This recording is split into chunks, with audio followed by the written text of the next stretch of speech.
So you found the skeleton. How would you tell it's a dinosaur? You personally, how would you decide? Well, interesting question. I don't know. I'd have to do some research on that.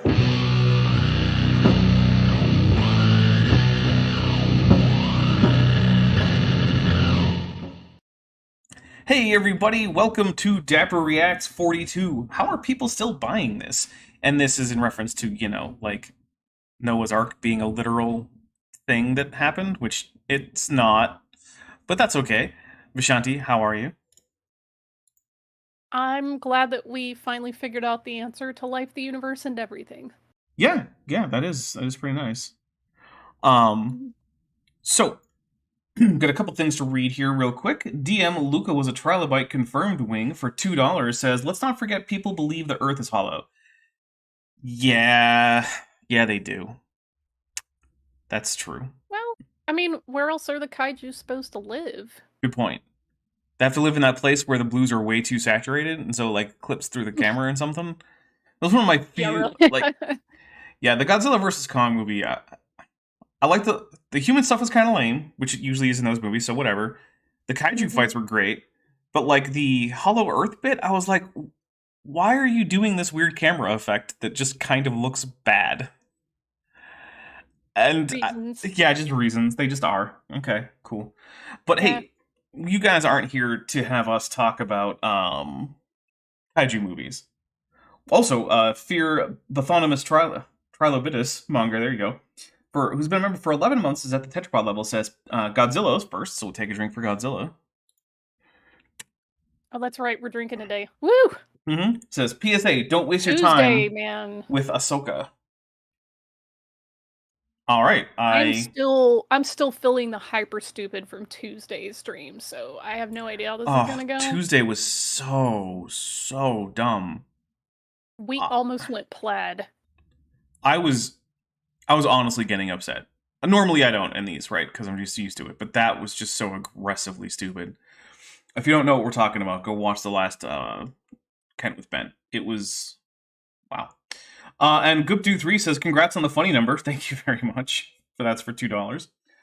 Sorry, it's Goopdo3. Job took place in China. Forgot about that. Got to make sure that we know that about Job taking place in China. Job took place in China, yeah. Yeah, because anytime the Bible says the East, it doesn't just mean east of where the Bible is being written. It obviously means China. That's how that works. Too Young to Feel This Old, who's been a member for 14 months, is at the Sauropsid level, says AIG is a burlap sack of lap snakes. With the Godzilla drink, AIG is a bag of dicks, and also, oddly enough, a pelagic tunicate, which is gross, but okay. Fearmonger is saying that we did go plaid, but I don't remember us putting in that many keys, so... I mean, we put in a lot of keys. People who don't watch the Tuesday streams are going to be like, what in the heck are they talking about? Go watch the Tuesday streams. They're really good. It's part of the lore, people. Yeah. All right, so we'll cover the, we're here to talk about Pete Greer. He's a pastor in a church in Payson, Arizona, which, as I usually say, is a lovely place. I really like Payson. I like the Highlands in, like, eastern Arizona. It's full of mountains, lakes, pine trees, deer, rattlesnakes, cool stuff. Anyway, so he's talking about the flood of Noah, and the reason I take a look at people like Pete Greer or Carl Calby or a few others, right, is because I like to see what the non-professional creationists who are preaching creationism to their congregations are telling their congregations, right? Because if we just only focus on what, like, the PhDs or alleged PhDs in creationism are saying, then we're countering some of the more quote-unquote sophisticated arguments. But that doesn't help you when you, like, say, having coffee with your creationist friend who just is someone who, like, goes to church and gets it from someone like Pete Greer. So that's why I take a look at just regular old pastors talking to regular old congregations sometimes. Anyway, the drinking rules. I've already seen a couple of them. If you include a kaiju emoji in a super chat or a membership milestone chat, now you do have to be a member to do this, we'll take a drink. Now, if you aren't a member and you want to join, there is a join button below the video. You can just click it and you put in some money, and then you're a member. Hey, speaking of money, if you join the channel, you get access to almost 4 months worth of videos, which the new spooky video that came out this week is really cool. It's true. But also, I'm gonna spam the new emoji in chat that we got this week that yours truly helped make. And it's based on the creationist triangle meme, in which there are 3 options and you can pick at most 2, and it's honest, well-informed, and creationist. So that's why there's a giant triangle that's 2, because you can only pick 2 out of those 3 at most. Yep. Oh, hey, we just hit 173 days, by the way. Nice. Oh. Yeah, so for those of you that want to know what the triangle's for, and I told Dapper that I predict it's going to get a lot of usage, so... let's see. Meldaborn for $5 says, that's some serious psychic damage you took last stream. Yeah, it is. Seriously. And there's a Godzilla, so we'll take a drink for the Godzilla. Yeah. And then Astoryu says for $4.99, AIG is a set of organs that, if we're on Greer slides, would be too hard to read to need to be blurred for YouTube monetization. Seriously. Thank you. We'll take a drink for that, too. Good. Yeah. So as you can also see, if you indicate... Yeah, it's not if you indicate that... Bob Ali's just said it's not a triangle, it's a 2-angle. Dang. 2-angle. Do you think if we gave... 2-angle. like Kent Hovind or like Matt Powell the Flurf litmus test with, like, you have a triangle of sides 1, 1, and 1. What are the internal angles of the triangle? Would they get it? Kent would get it.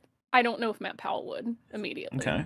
I think Kent might get wrong the is 10 to the negative 17 a positive or a negative number? He might get that wrong. I think someone actually did ask him that too. He may get that one. That's a toss-up, I'm not actually sure, but I'm fairly confident that his math on a very basic level is at least competent at a very simple thing, but I don't think Matt Powell would get that at all.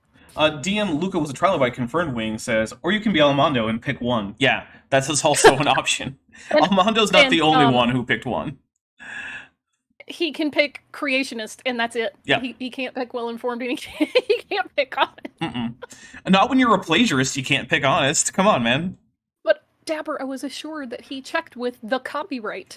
Yeah, I was also so assured. I don't put much stock in the copyright. Believe it or not. And as you were trying to tell the chat earlier before I interrupted you, if you're super chatting and you put in the AIG or Bag of Dicks meme, we will take a drink. Yes. You do have to disguise it a little bit, because if you just type in AIG or Bag of Dicks, YouTube will censor it. Now, we'll also take a drink for every membership that is purchased as a gift membership. We recently got to the 350 mark for the next emoji. However, the next day, like, 20 memberships expired. So, we still have the emoji, though. They don't take the emojis away. That's why he put the emoji in, like, immediately, because they won't take it away. But the minute I noticed that I am eligible for an emoji, I put in, like, a placeholder, so they can't take it away from me. And people were like, "Ooh, the triangle meme," and they were like, "It's impossible to read while it's small." And I went, "Hold on, crack." Now, we'll also take a drink if Pete Greer says something that's so stupid we just kind of have to. Or if he actually says something that is factually accurate and he's not just quoting someone. So if he actually gets it right, and it comes from his own brain, out his mouth, we take a drink for that. We will also take a drink if Pete Greer tells a joke that doesn't land or a story that didn't happen. So for instance, if he confuses a conversation with his shampoo bottle for a conversation he had on an airplane with a Berkeley professor, where at the end he stumped that Berkeley professor and everyone clapped, we take a drink. Yeah. Now, to be fair, Pete is not a big, tall tale guy like Kent Hovind is, so we haven't had that many drinks for him. That's mostly a Kent Hovind one. Yeah. We also have Trojan Source. If Pete... That's a James Tour thing, too. I watched a video. Oh, yeah. Yeah, James Tour likes to do a lot of stories like that. It was absolutely like... And then I talked to a bunch of creation-denying atheist secular scientists that don't know anything about origin of life research, and then they all cried and clapped and converted to Christianity. Yeah, that's only slightly exaggerated, really. Yeah, it's thank you, Icarus. It was Potholer 54 because he's doing nominations for the Golden Crocoduck, so that came up in my feed. Yep. Also, my earlier estimation about Kent Hovind may have been a little overconfident because the chat just reminded me that he thought 1/3 of 70 was 40, so Oh yeah, that is a thing that happened. Yeah. Mm. Yeah, Do you we might think need to. do you think might he need to knows do what that. 5 divided by 0 is? I feel like he's one of those guys who You would know, say 0. we might need to test him on this because I feel like I might be like Mandela affecting this, but I somehow remember somebody asking Kent Hovind these questions during one of his live streams, and he got some of them right. Okay. So he's on the same tier as like a B tier flurf. Yeah. And that's grading on the flurf curve, right? Like And that's grading on A tier grading on the flurf curve. Yeah. Okay. God, So we'll I also take a get drink. myself- We'll also There take we a go. drink if Pete Greer. Sorry. Oh goodness, I had a cough and I didn't mute. My bad. Anyway, we'll also take a drink if we can predict what Pete Greer is about to say where it's not clear. We also have, let's see, ad hominid. If Pete Greer at any point confuses Lucy for just the wider group of Australopithecus or whatever, we will take a drink. Now, to be fair, that's not just using Lucy as shorthand. He has to actually be confused about the fact that we have more than one specimen. Peter from Paleologos pointed this out to me, that, it's not that unusual to use Lucy as shorthand, which is not what ad hominid is. It's actually confusing conceptually the categories, right? Mm-hmm. It's not just using shorthand. So, an example would be... Is Paleologos focusing on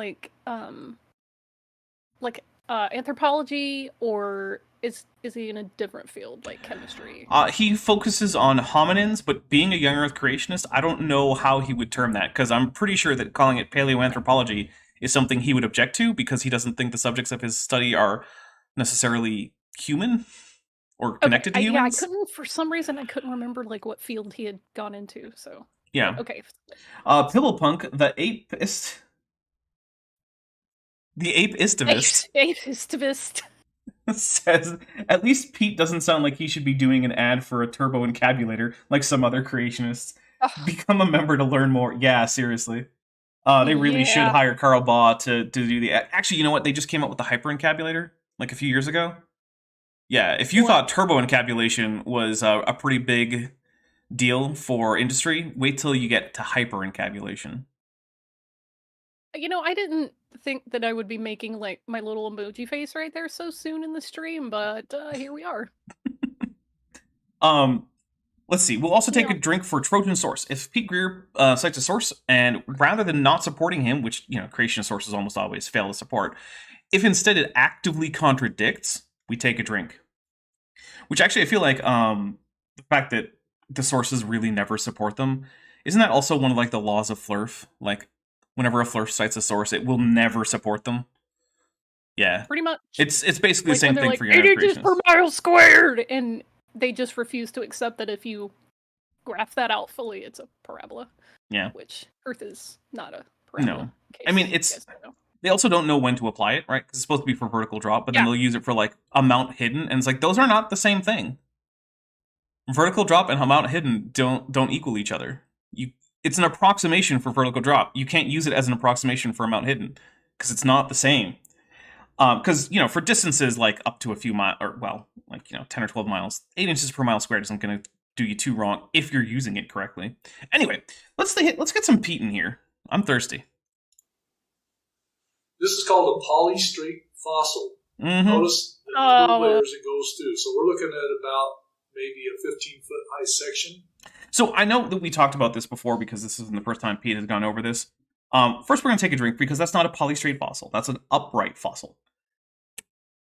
Those layers are not strata. Those are laminae. Laminae are layers that come within strata, right? So stratum is the big thing. A lamina is the small thing. Plural for stratum, strata. Plural for lamina, laminae. Latin. Isn't Latin fun? Because you got stratum, it's a good old-fashioned masculine noun, and lamina, good old-fashioned feminine noun. Not doing any neuter as far as I can tell today. Anyway, lamina. I've learned more Latin in the last year and a half on Twitter, not on Twitter, because on YouTube because of Luke Ranieri. Polymathy, good channel. Yeah. So, one of the reasons we know that these are not fossils that were buried in multiple strata is because each lamina is basically the same kind of rock, which means it's the same kind of depositional environment. Because when you change depositional environments, the kinds of rock that is deposited necessarily changes. Because a particular depositional environment results in a particular kind of rock. They're causally linked, right? It's like, it's sort of like, hey, if you follow the same recipe for bread, but you change which flour you're putting in there, whether it be whole wheat or, white flour or something, or you're adding sourdough starter, you're going to get a different kind of bread out. Because what you put in affects what you get out. Same thing with depositional environments. And also, these layers have what are called paleosols, which are basically fossilized soil, complete with root systems and things like that. Soil takes years to establish itself. So we know that this formation took years to make. It's not polystrate. It's also not usually high energy deposition, except right near the boundaries between the laminae, which means that, except for the occasional flood every few years, this was not generally a flood deposit. I think that covers it. So we'll continue on. With the strata that it was embedded in, and the whole thing is preserved exactly the same. So in other words, the strata had to be laid down at the same time. Oh, I don't even know what do you mean? The entire thing is preserved the same way. That didn't make any sense to me. Yeah, I mean, I guess I know what he's trying to argue. He's just not really articulating it very well. Like this whole idea of polystrate fossils. Hey, look at this tree that somehow would have had to stand upright for millions of years while these sediment, layers deposited according to the evolution model. When that's not how these layers are formed. And that's... Yeah, that's not a tree. Importantly, these are fossils that are formed in what we would generally term bogs. And what makes a bog is that it's a wetland in which the rate of deposition is faster than the rate of decomposition of organic material, which is why we have things like bog bodies and things like that. So they're basically fossil factories. That's what a bog is. It's also, bogs are what turn into coal, right? Like, you ever hear about people who, go and harvest peat from a bog and burn it? Yeah. They're burning fossil fuels before they're fossilized, is what's happening right there. You're burning pre-fossil fuel. Now, nowadays, peat harvesting for, large-scale commercial use as, a heating or energy source, it's pretty uncommon. Most people aren't cooking or using peat to heat their houses anymore. Nowadays, it's mostly used to, you use it to smoke a barrel before you put whiskey in it, so you get a peaty whiskey out of it. Mm-hmm. It's usually now used for artisanal crafts and stuff. But people are usually aware that peat was a big business at one point. Turkey Sloth for $5 says, "Screonk!" munches Greer. Godzilla. We'll take a drink for Godzilla. Thank you. But then Tesla Ranger promptly spit him back out. So. Yeah, I bet Pete Greer is he looks like he's probably greasy and stringy. Not peaty at all. So the view of everything being laid down slowly, 1 millimeter at a time over millions of years, wouldn't preserve that tree trunk like that. That's true. We'll take a drink. That is accurate, Pete. But also, no one thinks that bogs are laid down 1 millimeter a year, right? Because, as it turns out, different environments have different rates of deposition. Some of them are high, some of them are low. Some of them last a really long time, some don't. Some are relatively high energy, some are low energy. There's differences, which you can see in the rock. That's why not every rock is the same kind of rock, which it would be if most of the rocks were the result of one flood. Would you be able to describe for me, someone who knows very little about geology, whether 1 millimeter for that type of rock is a lot or not a lot per year? Oh, it's very little. It absolutely was depositing significantly faster than 1 millimeter a year. It was probably depositing 4 or 5 centimeters a year. Ooh. Yeah, it's a bog. It's a bog. That's why. Okay, that's fair. That's why when you look at these petrified forest formations, one, they're hugely vertically extensive, right? They extend up and down a very wide degree, and also you get these trees dotted at different layers in it, because every soil horizon is a new place where a tree can start growing. And so you'll actually get trees who obviously started growing in situ at different soil horizons as you go up. But yeah, it's a lot of deposition. Ben Think Tunicat's fluorescent pterodactyl B2022 has been a member for 6 months and says, "All hail the mighty Dapper dinosaur." Thank you. Yes, please hail. Indeed. Do it in Latin Ave, or awe. like I just did. Yeah. Or Ave. Yeah. If you want to be classical. DM Luca was a trilobite confirmed win for $2 says, "We're not using peat to heat our houses anymore." Nope. Homophones are great. They are. They are. Also, if you're going to go with Ave, then you're going to go ahead and go with, like, the Catholic Church's pronunciation of Latin. Why would you do that? Oh, yeah, ecclesiastical. Yeah. Yeah. Ecclesiastical. Those guys are in charge. Yeah. But, yeah, Ave would be... I actually think that aesthetically there's something to be said for ecclesiastical Latin. I do think it sounds nice. Oh, yeah. It does. I mean, and especially since we're way more used to the phoneme, like the U to V shift. Just, it's one of those things that just got really endemic to, like, the Anglosphere, and it's... It makes like no difference to me, but I get why it would to some people. Yeah. Well, I mean, and this is also coming from, like, the both of us were both, like, linguist nerds, so Yeah. I was doing Dr. Josh and Dr. Kip's Hebrew read-through this week, and so they're using the V pronunciation for Vav, and I've been trying to learn more Sephardi Nusachu, and I'm chanting, so I've been trying to get myself in the habit of using the Law pronunciation, and it was breaking my brain a little bit. See, for me, Yeah, that was a good nerdy linguistic stream. I quite enjoyed. Yeah, and see, for me, who tends to like treat Arabic as like default for Semitic things because it's the Semitic language I'm the most familiar with. For me, like using a waw rather than a vav is like, no, that's how you're. That's it because it's the same letter. Don't worry about it. Yeah. I just, when pronouncing like biblical Hebrew, the closer it sounds to modern strains of Arabic, the more like melodious it sounds to my ears. So the more ancient it tends to be, because Arabic is super conservative phonetically when it comes to Semitic languages. Yeah. And I love the way Arabic sounds, so whenever I'm learning to read, I try to incorporate a lot more of those vowels and stuff. I mean, ancient Hebrew was basically like sounded like modern Arabic, except with a P and more vowels. Like, that's it. Yeah, basically. Yeah. It can't happen. It had to be laid down all at once. No, it couldn't have been laid down at all at once, because how did you get the distinct layers, Pete? Come on, man, think about this. Because just aren't the layers going through that tree? Like, yeah, I'm taking a drink. If it were all laid down in one event, it would be one lamina and probably one stratum, Pete. You wouldn't get polystrate fossils. That's the problem. Like, the fact that there's more than one stratum is on its own prima facie evidence that it wasn't a global flood that did this. So your explanation debunks the whole idea. Let's see. Ben Thick Tunicat's fluorescent pterodactyl for B2022 for £2 says, AIG are a crazy balloon full of Carl Ponds. I'll take a drink for that. Yeah. Let's see. Asteriu for $4.99 says, did you know that mora is a Latin feminine noun? According to Wikipedia, its plural is... And I don't know enough Japanese, so sorry. I did not. I was gonna say, before that, let me just let you read your membership chat. Ben Thick Tunicat's fluorescent pterodactyl B2022 just gifted a membership, and it went to Katie Lewis. So we'll take a drink for that. Thank you. Whoop, whoop.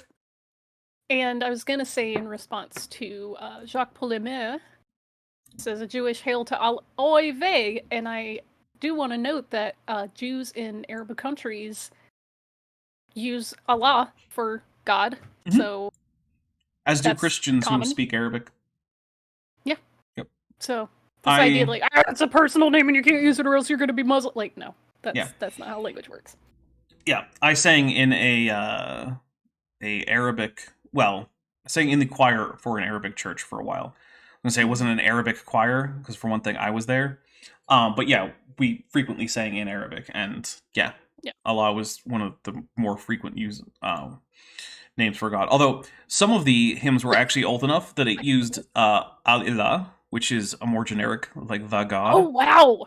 Yeah. Woo! That's, like, super old. You know, that's, on Yom Kippur, because you said Al-Ilah, there is a, I believe it's an old Sephardi, like, poem or what we call like a pute, where we're chanting and we're using Al-Ilah, and it's like a really old poetic name for God, and it's one of my favorite parts of the Yom Kippur liturgy, just because of how melodious that chanting is. But yeah, that just reminded me. That's really cool. And Christine V says, I propose a free space if Ashanti leads a linguistic tangent because she doesn't want to hear Pete's nonsense. You know what? I feel very called out right now. As well you should. Well, that's possible to happen in a river flood, So we start looking at other evidence. Well, here we have Mount St. Helens, Spirit Lake, which Hey, here's a fun thing about Spirit Lake.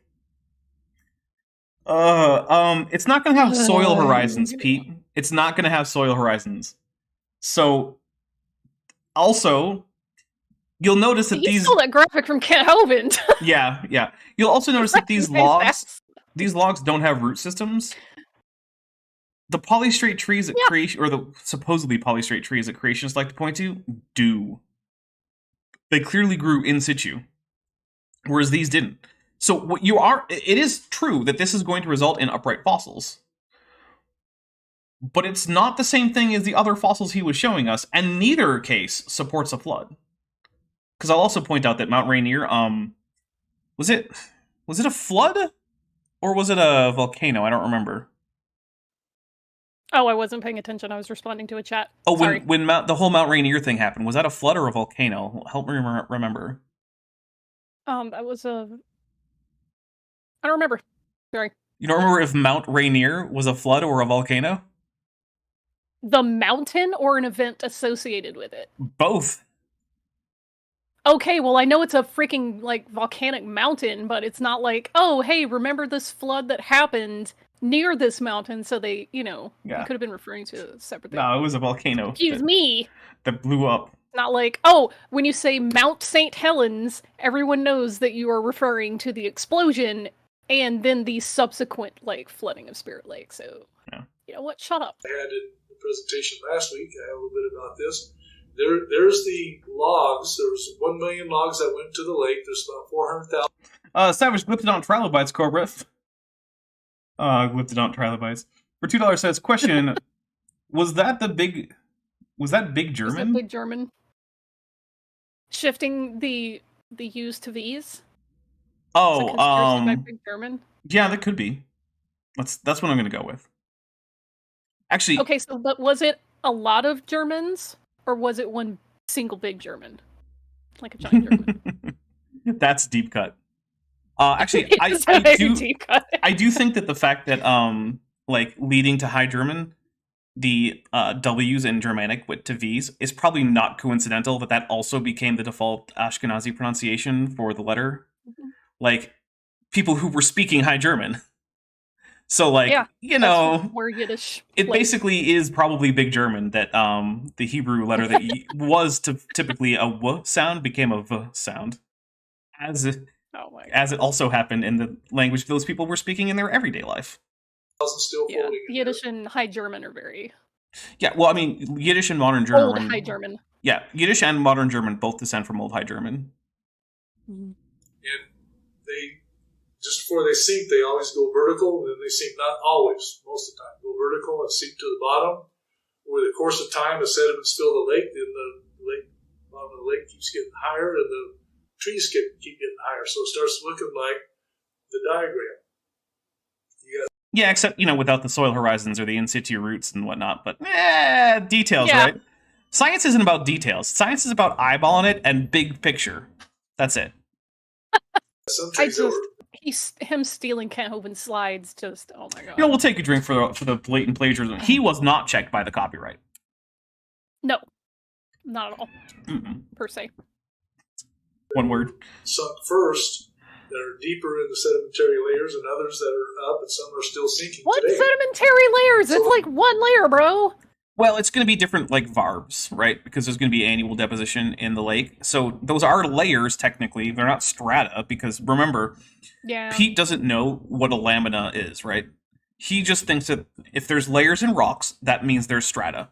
Annual varves, cross-bedding, Anything like that? No, that's right over Pete's head. Because Pete, understandably, being a pastor and not a geologist, doesn't know much about geology. The problem is then that he's then going into geology when he should be sticking to things like, I don't know, preaching sermons about how to, you know, be a good person or things like that. Like maybe, or maybe like doing one of those things. Like I think Jesus was big on the whole like caring for prisoners. Maybe he could go to the local jail and like, you know, help out with some of the prisoners. No, because, you know, something crime rates, something culture war, defund the police. They deserve to be there, something. Okay, yeah, good. I forgot about that. Yeah, also, I guess in a week. See, Jesus. Oh, sorry. We should have a 6-month special for the Sal's Bitch Made timer. Ooh, yeah, we could do that. Nice. Same.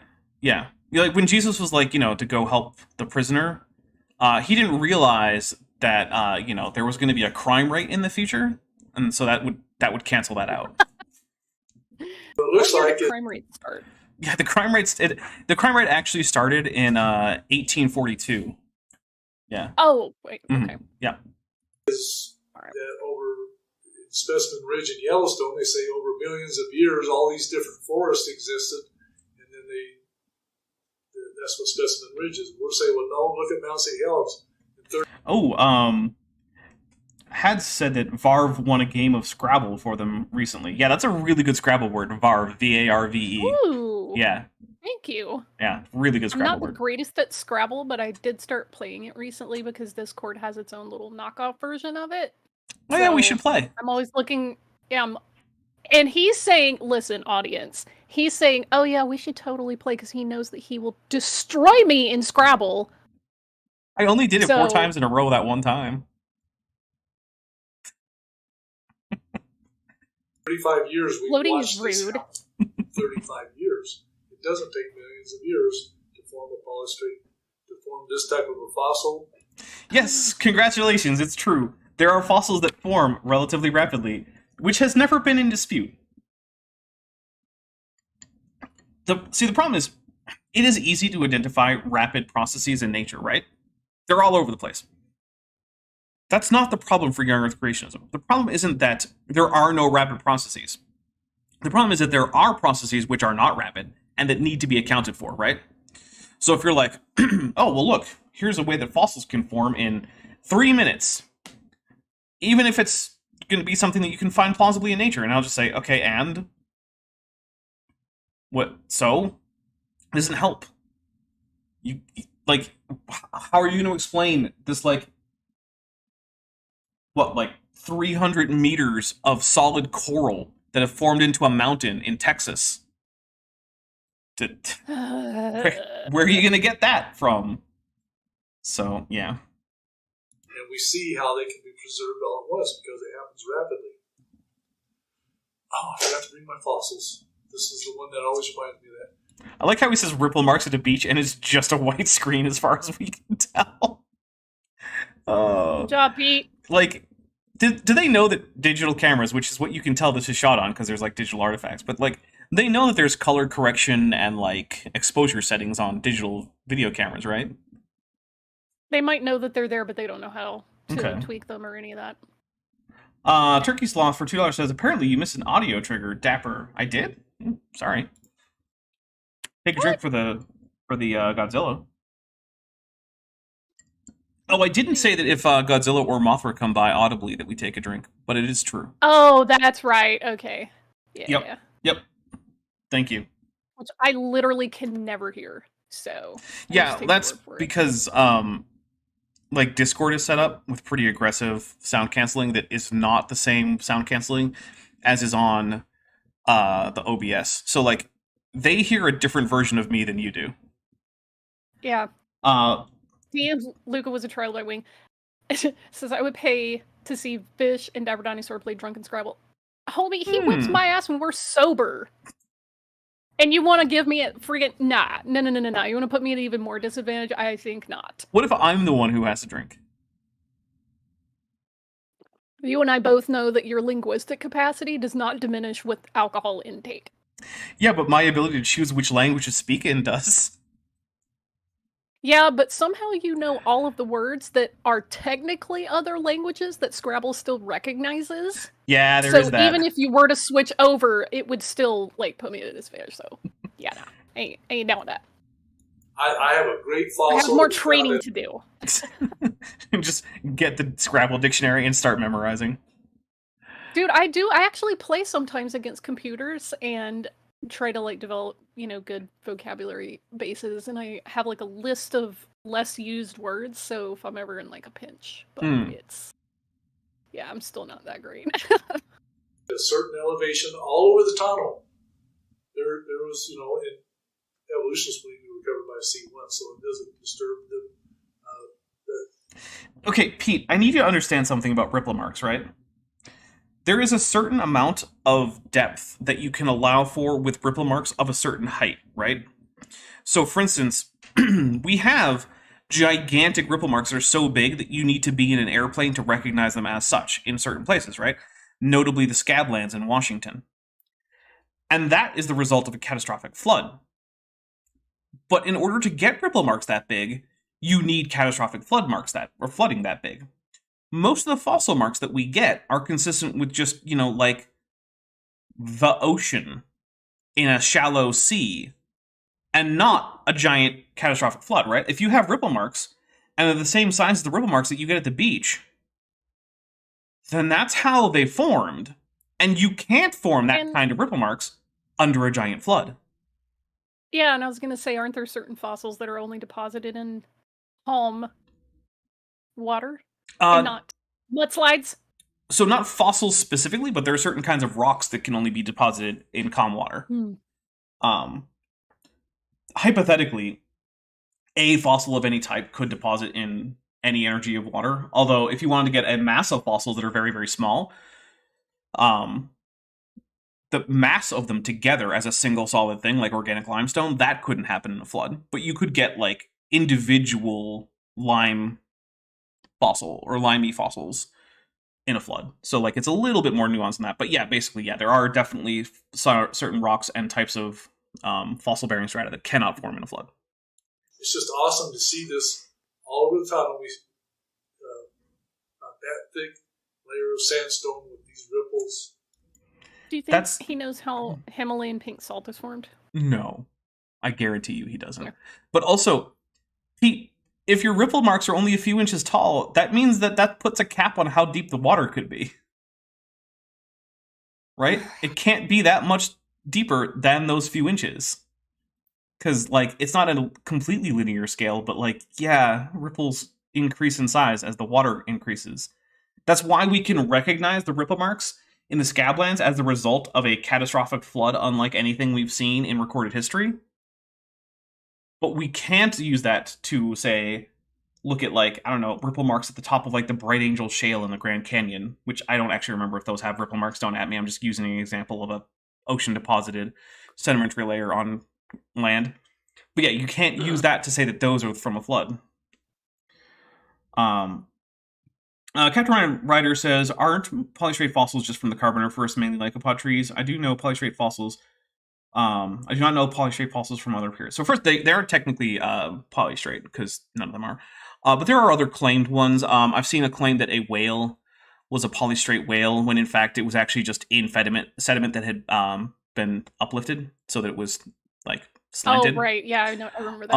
Also, being like, oh, look at this whale that was buried in all this diatomaceous earth. Yeah, I remember that. Yeah. There's also, I think there is a few other areas where you can find, like, petrified forests that aren't carboniferous. Like, I think isn't there a Triassic petrified forest in Arizona?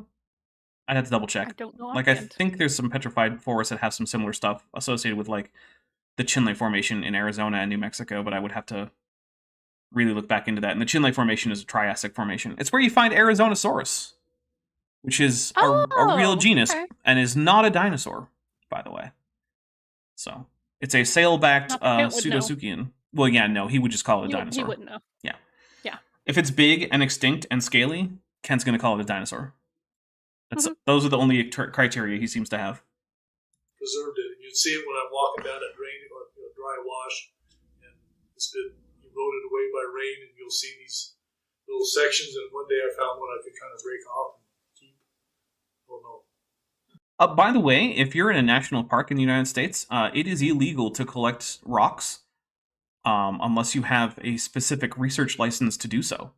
So it's not exactly Ooh. like the most heavily policed rule in the world, but do be aware if you do ever find like a fossil or an interesting geological specimen in a national park here in the United States, if you remove it, you are technically committing a crime, and you can be prosecuted. It's, like I said, not the most aggressively enforced laws out there, but that is the law. So don't do it. Yeah, it's not like they're checking your bags when you leave or Yeah, they anything, don't. so. But yeah, do be aware. Might want to edit that out. I won't mention I was working for the Forest Service when I did that. All kinds of admitting to fossils. breaking the law on camera. That's real smart there. While working for law enforcement, we'll just take a drink for Pete. Just admitted he was a corrupt cop. Now, granted, only in the most technical senses, but still, we'll take a drink for Pete admitting to have been a corrupt cop. A cab includes Pete Greer. Yep, apparently. Now, again, the Forest Service isn't your typical cops, and a rock isn't exactly like, planting drugs in someone's car boot so that you can arrest them or anything. So when it comes to like police corruption, we're down at like the who cares end of the scale, but still we're on the scale. Yeah. Here on the Tonto National Forest at 5 to 6,500. All right, it is commonly believed that petrification is a process taking millions of years. No, it's not. Not true. Under ideal conditions, petrification can take place in as few as 3 weeks. I would need a citation on that one. I wouldn't even need a citation. I would need to actually be there when it happens. You were looking at parts of a petrified flour sack from the Blue Spring. Oh yeah, this is the calcified flour sack. This is yet again, something was under hard water, got a calcium deposit on it, and then the creationists were like, oh my god, this has been permineralized, when no, it hasn't. Oh my god. Stop freaking lying. Yeah, basically. Goodness. I will never be free from creationists confusing hard water calcium buildup for permineralization. It's just never going to happen. They're never going to figure out the difference. Should we? I should talk about the difference. This calls for the triangle. Oh, yeah. Triangle time. Yeah, put your triangles in chat. Mm-hmm. We'll take a drink for how stupid this is. And I'm going to talk about the difference between calcification like this and actual petrification, like as in permineralization.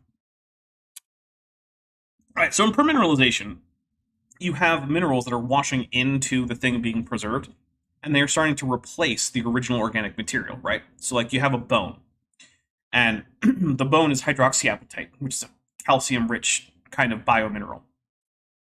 But as that dissolves, it leaves spaces for other water-soluble things to come in and be deposited into those spaces. So what you're left with is a rock in the shape of a bone.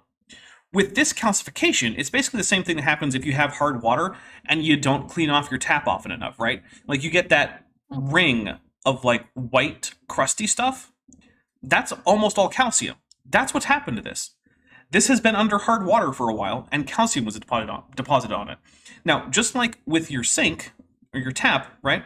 When you get that hard water deposit, that hard calcium stuff, the tap's still there under it. It hasn't been replaced. Right? Or you might find this on like the inside of like your tea kettle, right? Like if you have one of those electric tea kettles and you have hard water, as you boil the water, the calcium is left behind as it comes out of solution. Which is why sometimes, like when it starts to get a little noticeable, you put some vinegar in the tea kettle and you use that to descale it. That's the same thing that's happening. It's not replacing the bag of flour. It's just coating it in calcium. Let's see. DM Luca was a trilobite wing, DM Luca was a trilobite confirmed wing for $2 says, also concretions, yeah. And sorry for existing pelagic tunicate, who's been a member for 6 months, says, did you know a group of sessile tunicates is called an AIG? Good. Those poor sessile tunicates. Vadim is saying it's actually calcium carbonate, not just calcium. Well, that's true. I mean, it's not going to be elemental. Right? CaCO3? Yeah, I believe so. But yeah, it's not just calcium. If it were elemental calcium, it would, like, catch fire. Yeah, and I was gonna say, like, y'all, if I get chemistry stuff wrong, just I literally haven't taken chemistry since high school, and that's been many years ago. So like 5 at least. at least At least, yeah, that's technically true. The best kind of the true. best kind of true. Yeah. 5,000 to 6,500 feet elevation, marine fossils, and evidence of shores and so forth. This is what I had last week. Excuse the repeat for those of you that were here last week. That's okay. I wasn't here last week. I mean, I was, but not from his perspective. There's nobody here that was here last week. So. I like how we just got a little sad there. Incoherent mumbling. No, he was. Yeah. He actually. I heard it. He said, "There's no one here who this week who was here last week," and he was sad while he said it. I don't think this is well attended. Oh, poor Pete. I actually feel a little bit bad. Like, I don't have the same kind of animosity towards Pete Greer that I do towards, like, the PhDs. Because Pete doesn't know better. He's just getting this from people who have degrees and who should be trustworthy, but aren't. Goopdo3, Job took place in China for $5, says, covering your marshmallow in chocolate fondue versus your entire marshmallow turning into chocolate. Yeah, yeah, that's similar. Now I kind of want a marshmallow. Yeah. Oh well. Yeah. That's not going to mix well with my my pineapple White Claw, which is what I'm drinking right now. Can't remember Jim. I think Jim was it. But it is commonly believed that petrification is a process taking millions of years, but this was buried in a flood for 3 weeks. And when they went to get that sack of flour, guess what? It was a rock. No, it wasn't a rock. Just take a drink. We already went over it. Just drink. It was a rock. Yeah, hit it with a hammer and see what happens. Yeah, there will be that same burlap sack underneath. If you dip that thing in some CLR, which is in case people don't know, it's a cleaning product, stands for calcium, lime, and rust. Yeah, stick it in some CLR, and what will come back out is a sack. Now, I wouldn't eat the flour after it had been, sunk in heavy water hard water for 3 days and then soaked in freaking CLR. But, like, at least the sack will be recoverable. It got petrified in 3 weeks. It didn't. So they put this in a secular museum. Observational evidence. A secular museum. Yeah. That is photo by John Hefner, Petrified Flower Creation Magazine. I'm pretty sure this is like in Carl Baugh's Creation Evidence Museum. Why am I not surprised? Yeah. Also, the idea of a secular museum is weird, right?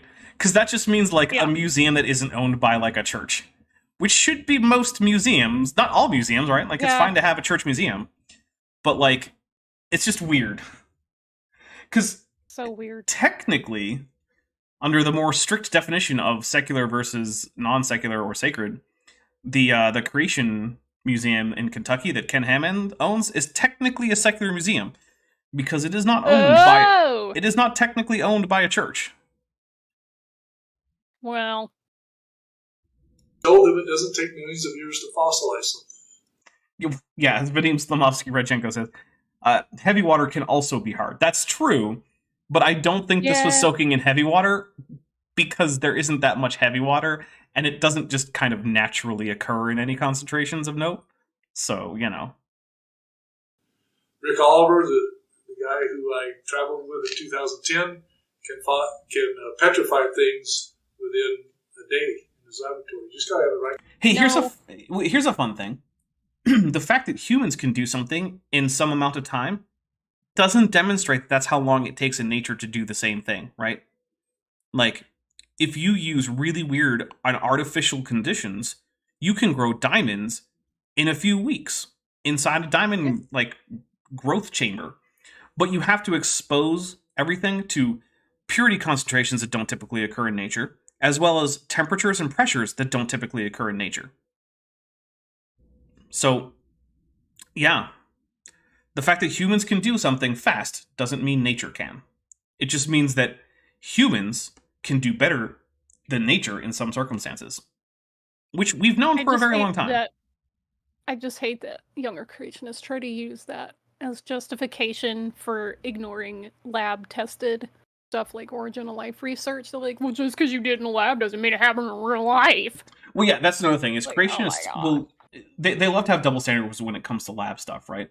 Yeah. Like, oh, creation or like evolution isn't real because you can't see it in a lab. Oh, you can? Well, that just proves that you needed intelligent design to create that experiment. So really, it just proves intelligent design. It's like, oh, okay. No, I see what you did there. Hey, you uploaded the goalpost animation like I asked you, right? Probably. Why do you need a goalpost animation right now?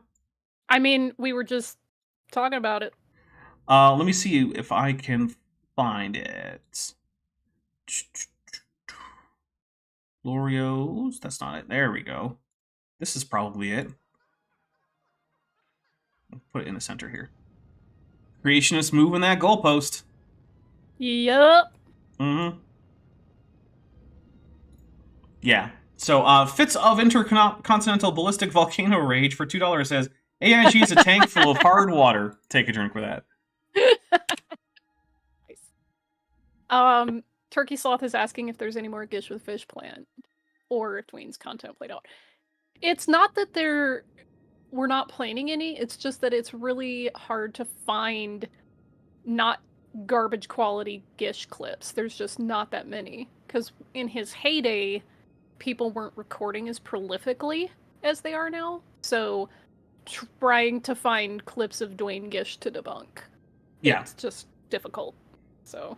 And Christine V, yes, this is actually Kerbal Space Program 2, which is a game that exists and needs a lot of work. Yep. A lot Because of you work. can fall into the hollow sun. Mm-hmm. You can also land on the surface of the gas giant in the game and just be there.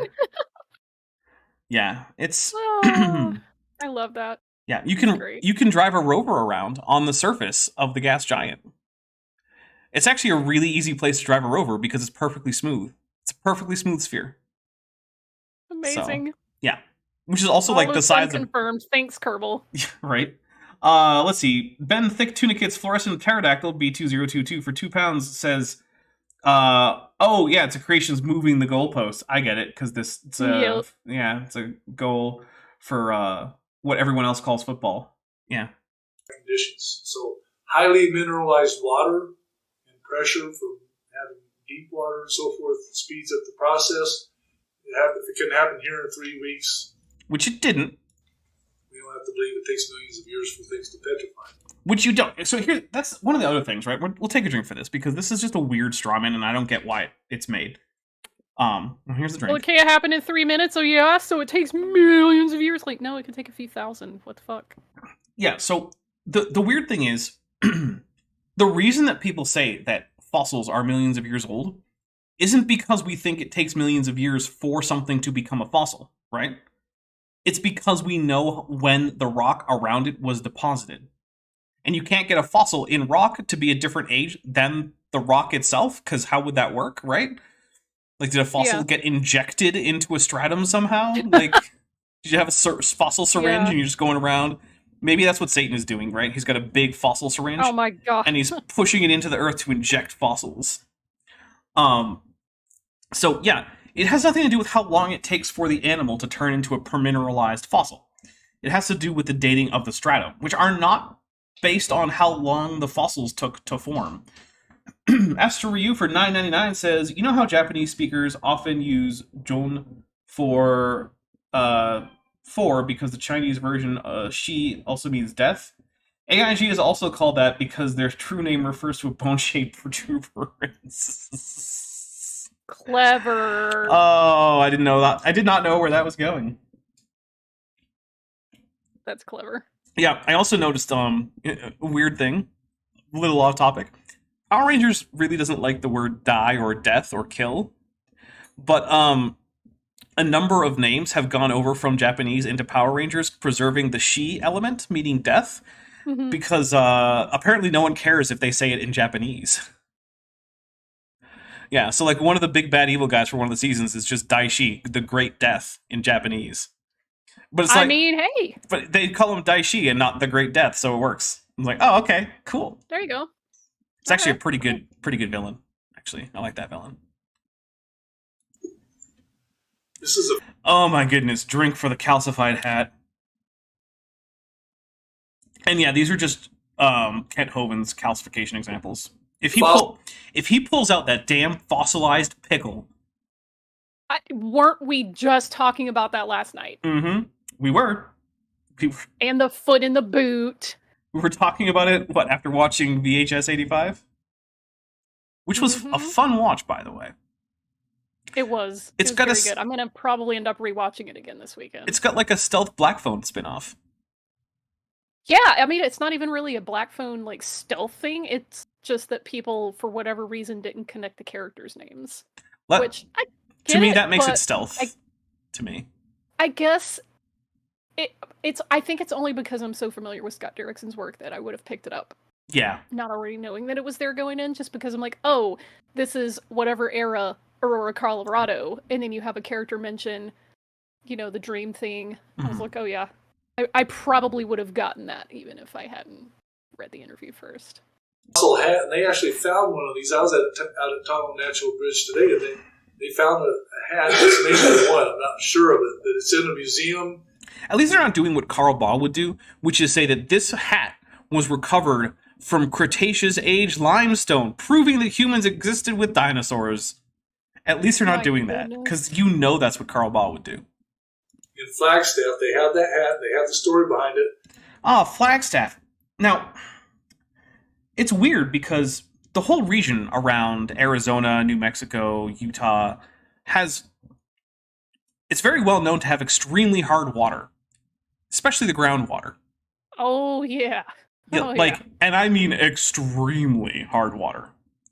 Like, it'll taste funny, and you might want to put some water softeners in there just to use it for anything.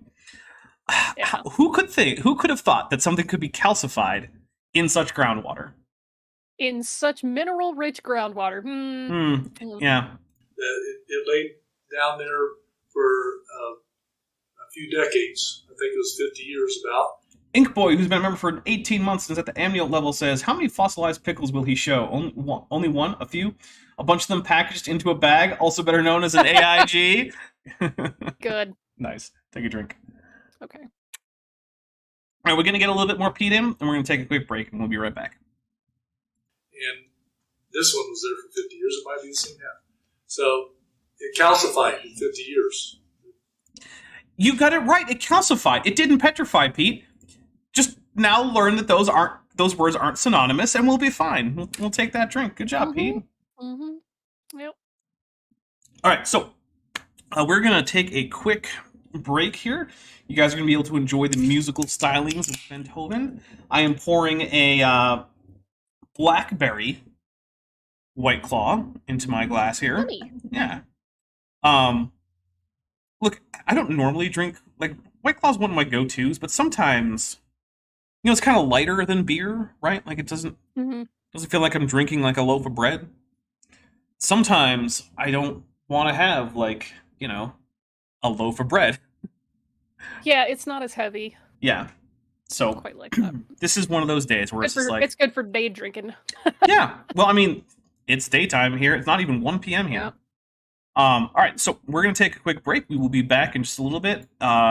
Enjoy the musical stylings of Beethoven. And then we'll be back with my quick little commercial spiel.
All right, and we are back. Thank you very much for sticking with me. Those of you who did, it looks like we lost about like 17 people or so.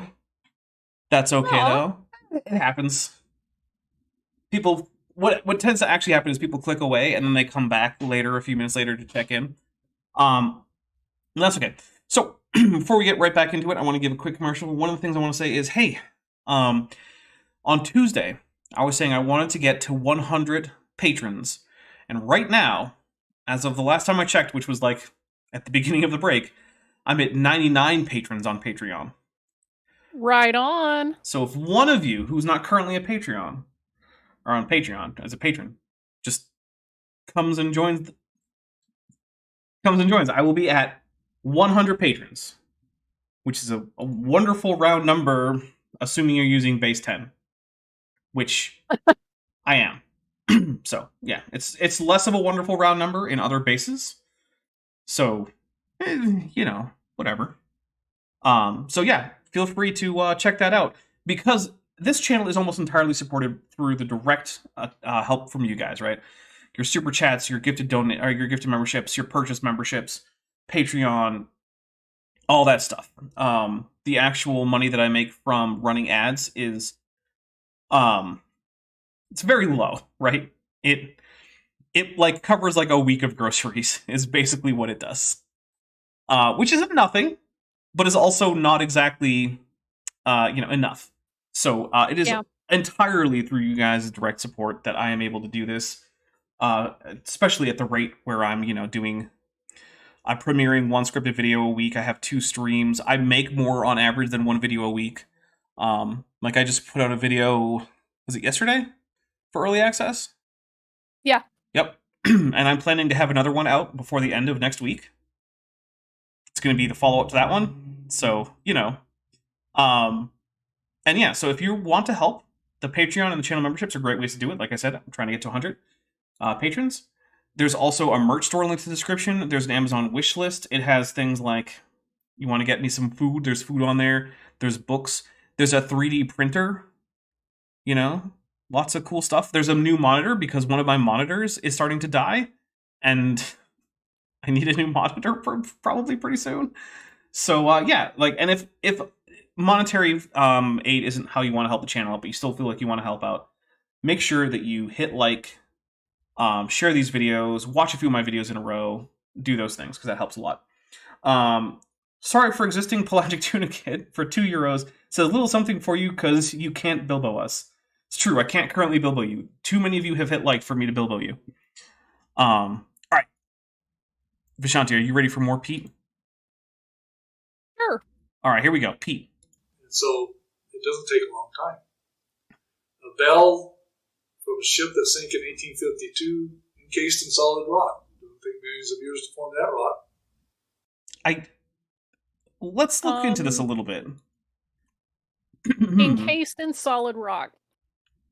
Well, embedded in some kind of something. Okay. It's just really hard for me to take these people at face value for anything ever. Let's see. Let's say ship bell. Let's see, because I'm not very familiar with this. Let's see. Well, I've found a better picture of the bell, but that doesn't really help. It looks like it's in some kind of like quick cement or something. Isabella Watson was a ship, 514 tons, captained by John Fullerton from London. The wreck, considerable quantity of cargo had been saved. Let's see. List of passengers. Okay, well that confirms it's a real shipwreck. I mean, I don't question it's a shipwreck. I was just questioning whether this whole... Oh, it was encased in solid rock. Like... Yeah, I'm not finding much about this, so I don't know what the deal is with this. Does he... CEN? What does that mean? CEN 20, parentheses 2, page 5. Is that the name of a journal? Something evidence news? Creation Evangelist news? I don't know. Let's see. There's a 3D model of this bell artifact on Sketchfab, in case you want that. Okay. Yeah, so there's a 3D scan of it. It doesn't tell me anything. Rapid rock formation rings. True, that's Creation Ministries. That's great. Yeah, I can't find anything reporting on this as some kind of unusual thing other than Creation Ministries International and this guy. So, I don't know. Look, if anyone wants to look up, this is the Isabella Watson servant spells. And they're stuck together along with glass bottles. So if anyone wants to check up on that and like send it to me, I would love to see if there's any information on this that isn't just like CMI or AIG or something. Yeah. So, but other than that, like I have no idea what I'm looking at. Other than the fact that it's servant spells and that apparently there's also glass bottles in there. Like, is this in some kind of quicklime concretion? Where did this sink? Like, I don't even know, right? I have no idea what I'm seeing. So, From a ship that sank in 1852, encased in solid rock. I mean, it's not encased. It's stuck together with something. I'm willing to say that that something could reasonably be classified as a rock. Or, like, yeah, might be reasonably classified as a rock. In the same way that, like, your bone is reasonably classified as a rock. But, like, what kind of rock is it? I don't know. Is it limestone? Is it shale? Is it cement? Is it actually cement, Pete? Because I think there's a fair chance it's cement. Millions of years to form that rock. That's Just true. in 3 months. It didn't take millions of years to make that rock. We'll take a drink. Oh, hey, look. Rock in a pipe. A pipe that probably carried, what kind of water, everybody? Hard water. Yeah, probably. For Weird. a gas to form a rock.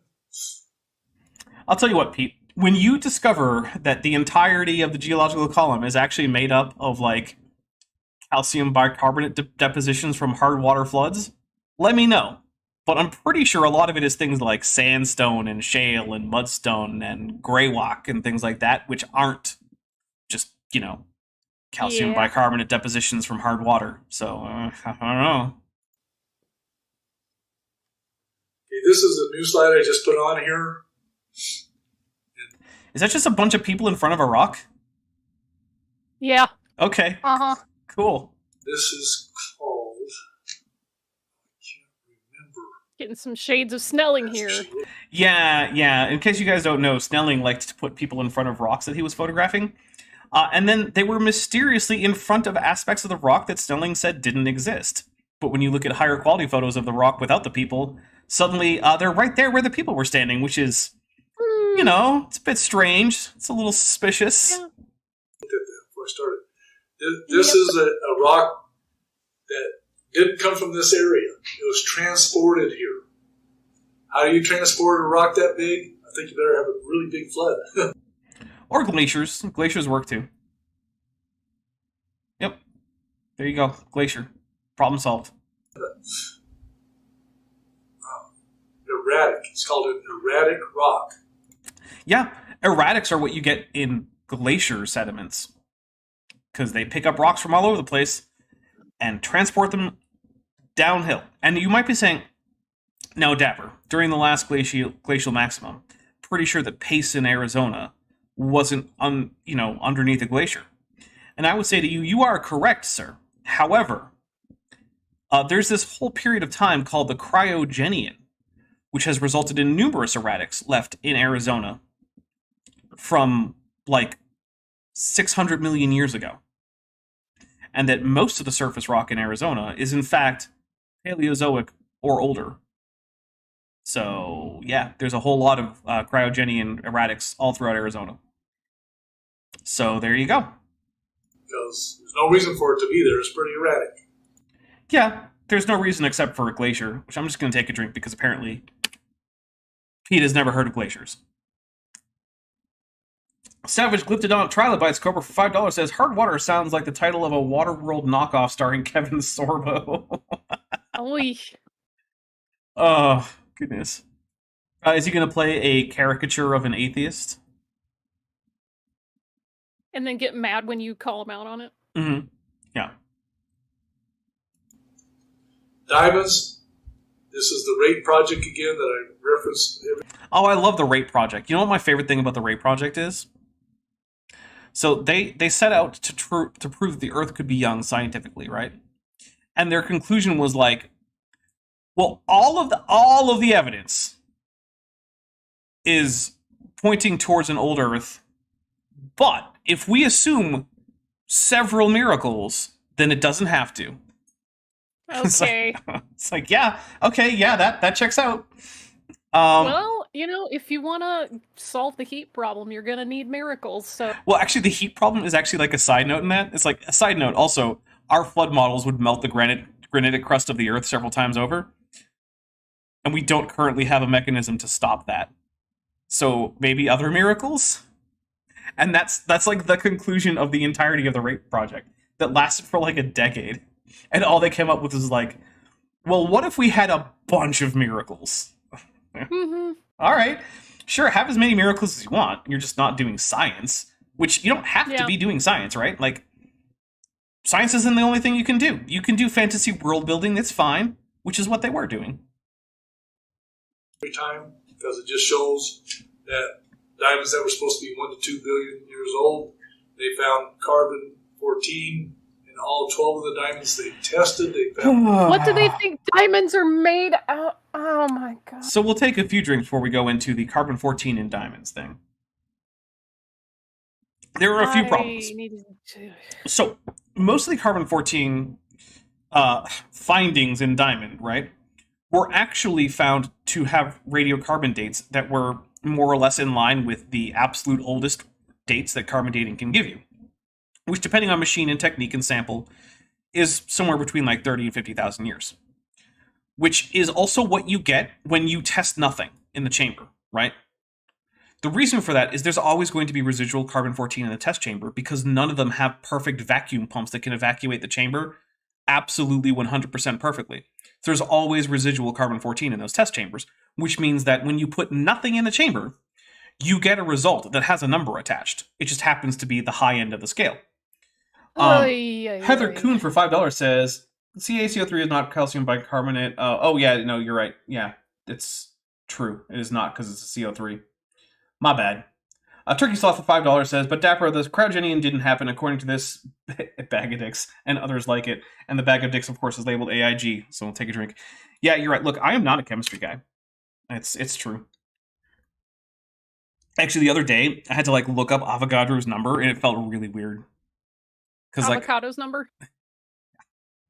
But I'm like, okay, hey, how many water molecules are in I think it was 250 milliliters or something of water. It's like, okay, well, we'll assume standard temperature and pressure, and then we'll take a look at the molar mass of water, and then we have to look at Avogadro's number. I'm like, And finally, I came up with a number of water molecules in 250 milliliters of water under standard conditions. It's Avogadro's number. Look, if you want to see me go through that math, it's going to be in a video that's coming out this month if you have early access. You can see me have to do chemistry math, and I hate it. I hated it so much. I hated chemistry math. This is why I didn't take it in college. I went to astronomy and got less math, but it wasn't chemistry math. I actually remember having an argument with someone over whether or not a mole was a measurement unit or a counting unit, like a dozen. And it's very obviously much more like a dozen than it is like an inch, right? Because it's just a number of a thing that you can have.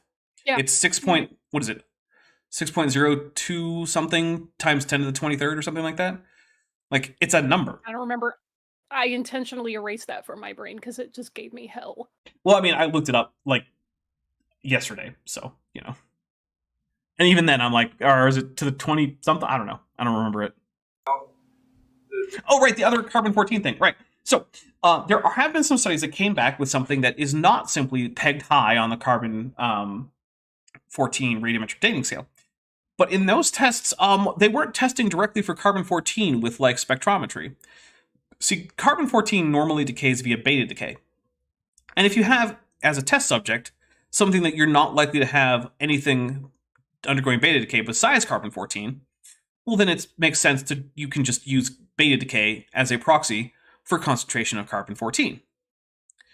It's a less precise way to do it, but it's also cheaper because basically any old radiation detector worth its salt can detect beta radiation. By the way, beta radiation is electrons and positrons, in case anyone's wondering about that. But here's the thing. Diamonds come from underground, where there's lots of radioactive things, including many, many, many beta sources which can infiltrate into a diamond that aren't carbon-14. So diamonds violate the assumptions you need to use beta decay as a proxy for carbon-14 concentration in a cheaper carbon dating test. So when you carbon date them using beta decays, you can be pretty well guaranteed that your results are going to be meaningless because of contamination with other beta sources. So... Sure. And that has nothing to do with alpha or sigma or beta males. Average age of 58,000 years. That's exactly the reaction I was hoping for. And they have other things in their No, research because that show that I'm just laughing, but if you had said alpha, beta, omega, I would have laughed out loud. the radiometric dating was the parent to daughter transformation happened a lot faster during the year of the flood. So yes, the accelerated radioactive decay. Here's the evidence for the rate team proposed for accelerated radioactive decay. 1, polonium halos, which we're not going to get into, but I actually do get into it in the script I'm writing for this month's videos. And 2, well, if it didn't happen, then the Earth has to be old, so it must have. I love that reasoning. That's great. Yeah. Guptu 3, Job took place in China for $2, says AIG is full of something that pegs low. We'll take a drink. there shouldn't Obviously, be any there's no fanfic writers or readers in this chat. Okay. carbon-14 I see. diamonds because all carbon-14 traces are lost, and most people say 70,000, but 100,000 would be the farthest outside finding carbon-14, so they can't be billions of years old. Oh, there's also another thing. Carbon-14 is the result of neutron capture by nitrogen-14. Did you know that there are neutron sources underground too, and that diamonds can be can have nitrogen impurities in them? What? Yeah, that means that you can actually get diamonds that do have carbon-14 that has been created underground. It's almost like that's why we don't tend to carbon date inorganic material from deep underground. Because we know it doesn't work.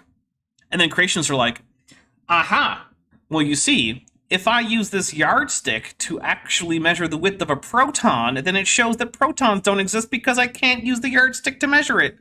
It's like, or maybe you're just using the measuring tool wrong. Maybe that's what you're doing. Impossible. Yeah. It's like, what if I use this balance scale to weigh Mars? You literally can't. So diamonds are another thing they've always used to claim that Earth is billions of years old. I've never heard anyone use the existence of diamonds as an argument that the Earth is old. It's always like, well, we did radiometric testing, and it came out to be old, and who cares about diamonds? Not true. They found carbon in every layer of coal, which I have. They found carbon in every layer of coal. That's true, guys. We'll take a drink. You know what? Wow! Oh my god, that would have been key-worthy. If there were, any further levels of stupid on this card, I would have put in both keys at the same time, because... What? Hey, fun fact. Coal is almost all carbon by weight. Just fun things right there. Yeah. Last time, which I'll just tell you about this time, every coal sample they've ever tasted tested. They didn't taste it, they tested it. Actually, they probably did test it. Did you know that there's oxygen in every sample of water? I did know that, yeah. But also, they actually may well have tasted it, because taste is actually an important way to distinguish various geological samples in some cases. It's facts. You lick the science. Yeah, lick the science.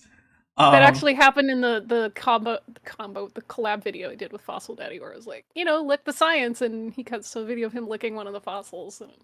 Asteru 499 says, nah, carbon-14 is a beta molecule. Uranium-238, which decays to form thorium-234, is an alpha molecule. Okay. Yeah. Yeah, uranium-238 is the alpha, obviously. DM Luca was a trilobite wing says, Luca was a trilobite confirmed wing says no evidence of heat. I can talk. Therefore, no heat problem. Yeah, that was what Donnie Badinsky said. He was like, well, look, if there had been a lot of heat, we wouldn't have fission tracks in rocks because the annealing temperature is so low. And we do have fission tracks in rocks. Therefore, the flood didn't cause a heat problem. It's like, no, bro, that's evidence there wasn't a flood. That's how that works. Coming to the exact wrong conclusion. Yeah. Oh, it's like, there's a linear line of logic that you can follow that actually works, right?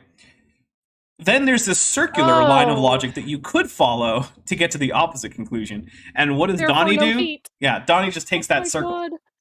It's incredible because it's like, you really think that all of physics and particle physics and chemistry just worked somehow in a completely different and mysterious way. Yep. During the flood. Yep. We're just gonna change... Like everything we know about molecules breaking apart or granite and just no heat. Don't worry about it. Nah, shut up. That's why. Look, if God can violate the first law of thermodynamics to create the universe, he can violate it to keep the flood from turning the Earth into a ball of plasma. It has carbon-14 in it. Cat T! Oh my god, you win. You win. Cat T. Cat T says ABO also has a heat problem, but I'm here. You find it in. It has carbon-14 in it. Oh, specifically carbon-14. Yeah, same problems as with diamonds. The exact same response. I'm just going to take a drink for this apparently being a different argument, even though it's the exact same argument, and it's dumb for exactly the same reasons. Plus, I'm a little thirsty. I'm not even going by the drink counter, I'm just... Yeah, no, that's fair. Millions of years apart, all have carbon-14 in them, showing they must have been laid down fairly rapidly, perhaps in the year of the flood. One of the things I love about this is that even if they're right, that like these things were all laid down within like the dating range of carbon-14, and this is a problem for like the 4.6 or whatever billion year age of the Earth, it's like, okay, but it still means that the Earth is like 10 times older than you think it is. Right? Like, it does not get us to young Earth creationism if coal is 50,000 years old. Like, you guys are still an order of magnitude off in how old the Earth is, if your arguments are true. It's one of the things what's an order of magnitude between creation and scientists? I mean, yeah, fair enough. Fair enough. But, like, it's the same thing I pointed out to, like, Sal, right? Because he's like, oh, look, I see problems for the transition from prokaryotic to eukaryotic organisms. I'm like, okay, but Sal, that still leaves you as genetically related to a mushroom. Like, are you really willing to give all the rest of evolution past eukaryogenesis? He's like, well, no, I don't think that's true either. I just think that these are really strong arguments. I'm like, yeah, but they don't prove what you need it to. You need to demonstrate that humans and chimpanzees have different ancestors, and your arguments lead to humans and mushrooms having common ancestors. Like, it doesn't actually argue your point. Yeah. Quite a feat there. And then he's like, well, how did zinc finger proteins evolve?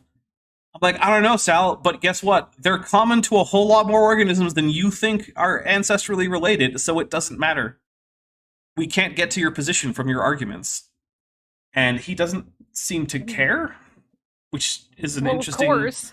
Yeah, well, fair enough. Because, you know, again, triangle. I think he was talking to Cindy Lincoln once. And he was like, well, I wouldn't use any of these arguments about, you know, like, paleontology or animals and comparative anatomy because I don't think they work. And, like, Cindy's like, yeah, but Sal, this is how we say that humans and chimpanzees, like, aren't related. And, like, yeah, Cindy's right. If you can't make those arguments, then most of your positions fall apart. And you're left with, like, I think there was intelligent design, like, 3 billion years ago. To which I'm going to say, okay, at that point, you're basically in line with science anyway. I don't care. Yeah, and it's just like, oh, I just think God did it. Oh, okay, but that's not necessary for the explanation. And also, wow, guy. Like, younger creationism, by far, is just a bunch of ad hoc rationalizations strung together with spit and baling wire. And old Earth creationism isn't doing much better. Doing a little better, though. by much. Not by much, but a But- little better. They have You know. more of science that they can accept. So. Oh yeah. At least they're not spitting in the face of geology. Mhm. That's something. Or astrophysics. All these things that you'll never hear anywhere else are things that creationists should know about so they can tell other people about so they can go and research it. Okay, man. So Okay. But make sure you use the creationist search engine that Eric Hovind Yeah. runs, so you only get the best, most trustworthy creationist sources, and not those evil atheist science sources. You know, the irony of him promoting his own search tool that actively censors and filters information while also complaining that the liberals and the atheists are censoring him. Incredible. That irony is so rich you could use it to make a nice chocolate cake. this is, you can get these on the websites of answersgenesis.org or ICR.org. You can get this information. So Mount St. Helens is just, a great testament to the young Earth. Yes, how could a volcano exist if the Earth is old? I'm taking a drink.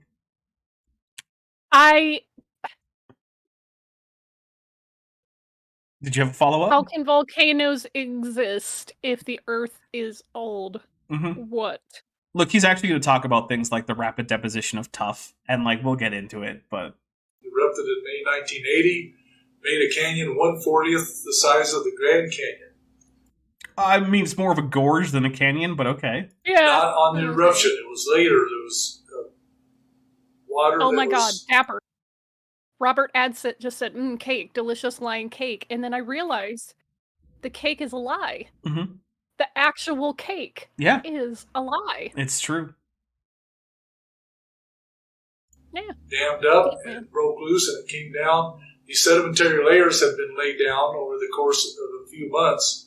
And when that water came down through there, it cut right through there. It was still soft.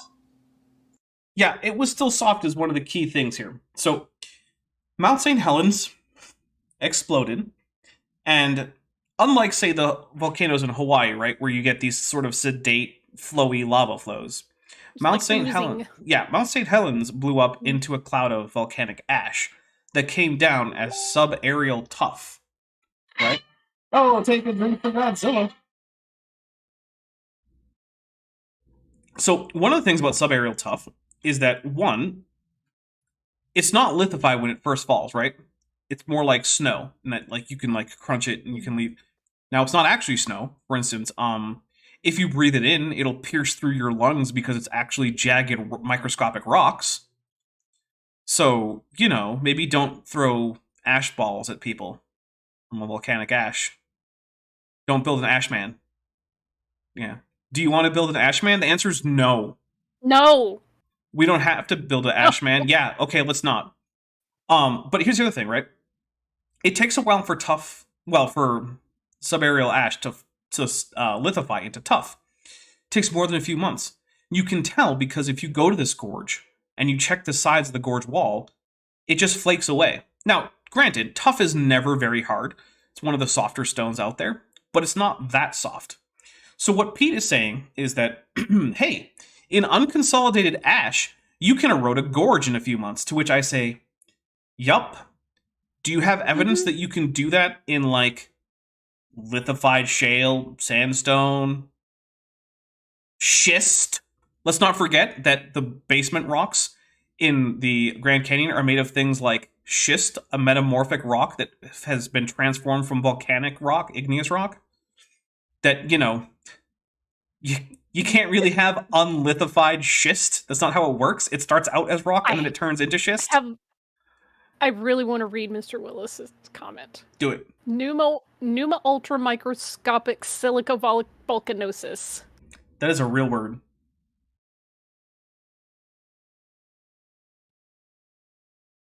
Yeah.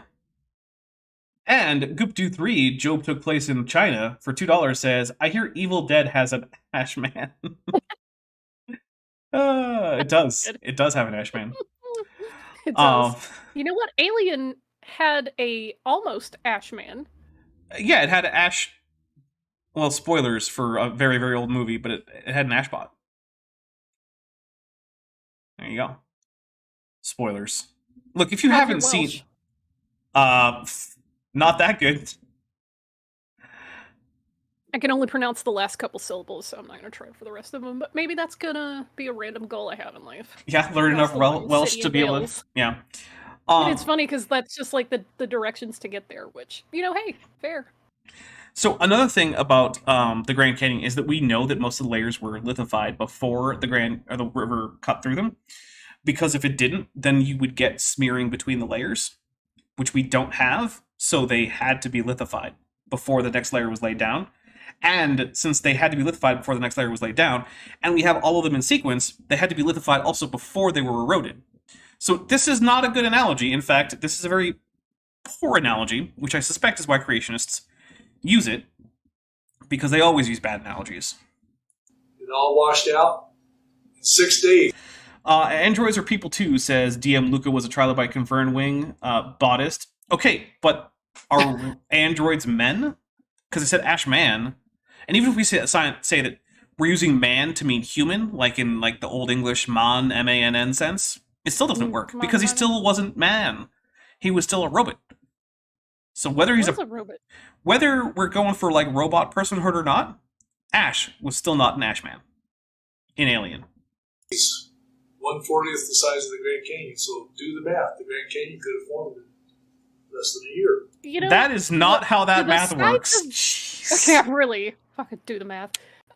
Hey Dapper, did the sides of that gorge look like stratified layers? Like Grand They Canyon? don't actually. They look like They don't to me, even though that's a potato quality picture. They look like layers of ash that transition smoothly into slightly different compositions as a result of different compositions of ash coming from the volcano during different stages of the eruption. Yep. You'll also notice that the walls of the canyon actually have a fairly smooth contour line because the water was flowing through soft unconsolidated ash. Whereas the Grand Canyon is known for actually being fairly jagged and having things like barbed tributaries and things, which you can't get in soft ash, eroding rapidly. Weird. But do the math. Yeah, you'll also notice the creationists never like to give you, this is sometimes called Engineer's Canyon, they never like to give you a top-down map. You know why? Because it doesn't actually look very much like the Grand Canyon when you do. Weird. And this happened in a few hours. All these little, what we call micro layers, the smaller layers that we see all the time. I'm going to take a drink. Pete. Micro layers, Pete. That's what normal people call laminae. That thing you don't know about, Pete. I hate that. You're just making up your own term for a well-known phenomenon. But of course, if you admit to knowing too much about that phenomenon, then I might have to call you dishonest because it means you know why your whole Polystrate fossil thing is nonsense. Man, Pete Greer is so bad at this. When he says do the math, he divides by 0 and gets 0. Oh, poor Pete. The thing is, I really don't have much against Pete, personally. I don't know of anything that he's done that I would object to. He's clearly not someone who's well educated in this and is deceiving people. I'm pretty sure that he is a sincere and gullible fool who is trying to help. You can't just get up and repeat other stuff uncritically as if it's, scientifically confirmed or the truth. It's dude, but you wouldn't know that you don't know this stuff. That's the thing that sucks. Mm-hmm. The overconfidence because somebody sounded really, sure of themselves when they were saying it. Yeah. Or leaning on their authority as a scientist of a field to talk about all this other nonsense. By the way, I just pasted into there the link to my Patreon in case anyone wants to become my 100th patron and get me to that nice round number. Kent Hoven Shampoo Bottle Geek for €5 says, "Oh no, I'm late. I've been to a concert. Here, have some money I couldn't spend on beer." Well, thank you. I hope the concert was nice. Yeah. Also, if they're their 100th Patreon, do they get maybe a 10% discount in your store or something? Is there an incentive? Just other than the massive amount of videos, which, by the way, are awesome. I don't even know how I could set that up. So right now the answer is no. Sorry. Actually, I did just get something from my merch store. My phone case was falling apart, so now I have a Dapper Dino phone case. Nice. It's actually really cool. I really like it. My phone case is very basic, but the little pop socket that I have on it is, very nice. It's the anomaly roo. So, yeah. Okay. All right. Here we go. Oh, and no, that was Ken Hovind, Shampoo Bottle Geek. Thought it was a new super chat. This happening in hours from an ash fall coming down that canyon. This is a picture I took in the Badlands. That looks like it's not interesting. that looks like the Painted Desert in like eastern Badlands. Arizona, western New Mexico. I think it's the Painted Desert. South Dakota, they... Oh, nope. You know, you said it's the Badlands. That's why I said Badlands. Oh, right. Well, you know what he should do is he should get a better quality image so that it's not all washed out all the time. Of course, say that these are millions of years old. Free body pillow for the 100th Patreon. I don't even know if I have body pillows as an option, and I'm pretty sure they would cost more than whatever the 100th patron is likely to be giving me. Hey, if they're willing to pay for it, why not throw it in the shop, yeah? I don't know that it's an option in the shop. Like, I don't know if I can make that there at Teespring. Yeah, we gotta find a way to make Dapper Dino body pillows. All right, well, I was gonna say, feels weird, but you know what? I don't care. If you want to sleep with a Dapper Dino body pillow, you have fun with it. You sell You know? blankets? That's a little bit different. People don't use body pillows and blankets the same way. Okay. They look like the layers I just saw that were laid down in days or hours. Do they, Pete? Because they're not all ash. Those are very different layers. Maybe. Oh my Stuff's goodness. on the ground and it's piled up real high. Looks the same to me. I'm taking a drink for Pete being unable to distinguish different types of rock. Like, It's completely rock. incapable. Looks the same. Okay, Pete. Sorry, man. Smooth. All these layers are smooth. They're supposed to lay on top for millions of years. What? Never get a gully cut into them like we see cut in these. Oh, you never get a gully cut into them, huh? Wow, that's weird. I'll bet that doesn't happen. Man, I'm definitely not pulling up images of something like that. That's definitely a thing that we just don't ever see it. You know, don't look up the Surprise Canyon formation in the Grand Canyon. Don't do that. Let's see. Uh-oh. Oh no. What am I doing? I'm pulling up some kind of an image. I'm going to be showing it to you guys in just a few minutes. Uh-oh. What's going to happen? Let me take a look at, let's see. Oh no! What's this Surprise Canyon formation that's cut into the layers of the Grand Canyon, like the Redwall Limestone and the Supai group? Oh my goodness, it's like a gully was cut into the rocks that formed the Grand Canyon before the Grand Canyon formed. What do you know? That thing that never happens is right there in Arizona, Pete's home state. Oh, But yeah. it's like he just compared that gorge to this in the Badlands. And it's like, guy, you just showed us a photo where all the layers were like smooth and there weren't like extreme differences between them. And then you cut to this where it's clear that these are different types of rock that would be laid down under different conditions, and they were all there before they eroded.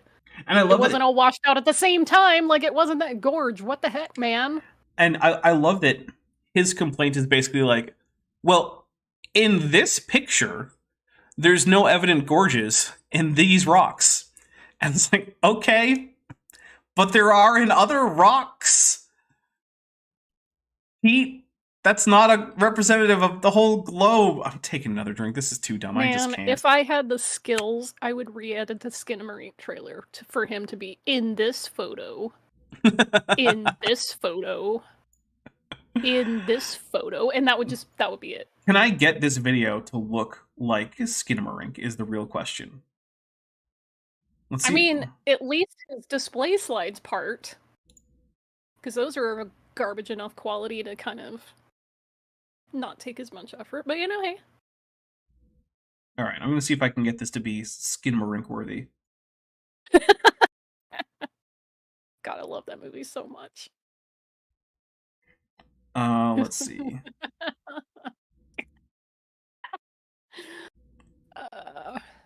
There you go. I think that looks like Skinamarink now. Guys, we're gonna watch this in Skinamavision. Okay. Skinamavision. It is spooky month, so there you go. Yeah. How does that happen? So the Grand Canyon, we look at it, there's people think The Grand Canyon, the thing that has the thing that you just didn't say existed, Pete, is what you're gonna go to next. The thing that has a canyon cut into the canyon, a paleo canyon in the canyon. Just take another drink. I can't with Pete right now.